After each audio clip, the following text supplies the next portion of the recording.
My name is Rachel Struby, and I am an art teacher at both Glen Burnie Park Elementary and Van Bachlen Elementary. Today, we will learn about oppositional defiant disorder. The hook for today's lesson is a thought-provoking question. When is a student's behavior testing boundaries or a sign of something more? As teachers, we see lots of what we would deem disruptive behavior in a classroom. But when is that disruptive behavior a sign that we need to take some extra steps to get support?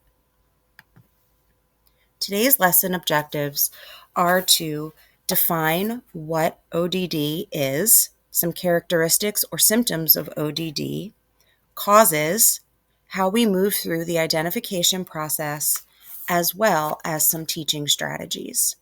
At the end of this slideshow, you will also find my bibliography, which is a great resource if you would like to learn more about ODD. According to the DSM-5, oppositional defiant disorder is classified as an externalizing and disruptive behavior disorder that involves issue of self-control. As we've learned in our class, we have externalizing disorders and internalizing disorders. Externalizing disorders means that this is a disorder with symptoms that we can see and are very prevalent in our classroom. This can also be co-occurring with depression, anxiety, and ADHD. It is also defined as a pattern of angry or irritable mood, argumentative or defiant behavior, also vindictiveness. It is not defined under the IDEA. Some characteristics or symptoms of students with ODD are the following.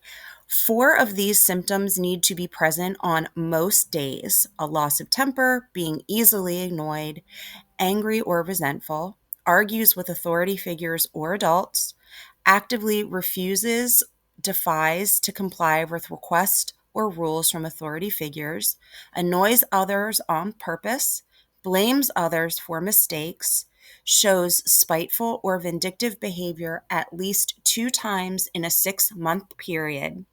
These behaviors can typically begin at home in early childhood, and then they escalate into other settings such as schools.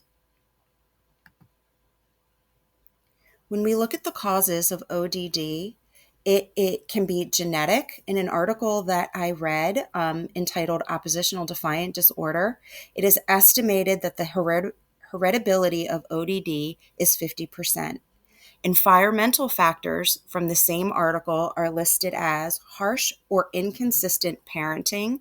These seem to be common with families with ODD. Gender was also a marker that popped up as a cause in my research. One of the articles that I read said that it is more common and more diagnosed in boys than girls. The article also mentioned that it was going to go into more research as to the prevalence of ODD being diagnosed in children of color and lower socioeconomic standing. We've learned in our class that depending on the disorder or disability that we're learning about, that students of color or lower socioeconomic standing can either be overrepresented in those categories or underrepresented, depending on what we're talking about. The identification process can start in children as young as 5, as most of these behaviors surface during preschool. It is officially diagnosed by a psychiatrist through psychiatric evaluations, but input from parents, friends, teachers, and siblings in the form of behavior assessments, strengths and difficulties questionnaires, observation, and other assessments may be needed in multiple settings from multiple different people to see prevalence of behavior. Is that a behavior occurring across multiple settings?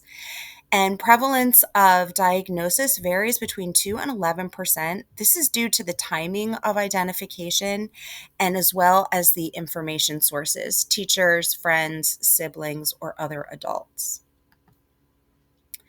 Some teaching strategies that can be helpful with children with ODD would be reading a student's 504 or behavior intervention plan. A lot of these, you'll get some tips in these documents about how to de-escalate situations. A focus on social skills and problem solving may also be helpful, as children with ODD tend to escalate around frustration. Visual stories, social stories, if then, language cards, helping students identify what the problem is over how to solve it may be a strategy to use in your classroom. Encouraging positive peer to peer relationships may also be helpful, as students with ODD typically have a hard time keeping and maintaining friendships.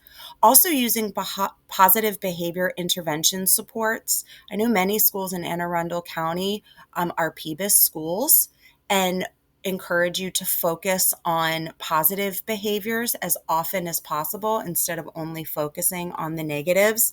This can also be a great strategy for children with ODD, as it shows them the positives that they're doing instead of focusing on the negatives. Providing choices for assignments, such as the choice boards that we have done, flexible seating, where work is to be done, focusing on compliance of task versus how someone's body needs to be in space may be helpful. Choosing one goal at a time to focus on. If a child's goal is to finish the work, then maybe we don't focus on the space and place in which that happens. Small group instruction may also be helpful, as well as one-to-one. Students with ODD may have some other support depending on their impulsivity and other controls that they might need in place. To wrap up our lesson today, I'd like to revisit our opening question. When is a student's behavior testing boundaries or something more? We know that in order for an ODD diagnosis to take place, it needs to happen from a psychiatrist. There are a series of different observation forms that happen, but there's also criteria, numbers of things, numbers of symptoms that also need to happen. Thank you so much for listening to my presentation. If you have any questions or would like to learn more about ODD, please feel free to leave your questions in the discussion, and I will do my best to answer them as thoroughly as possible. Thank you very much.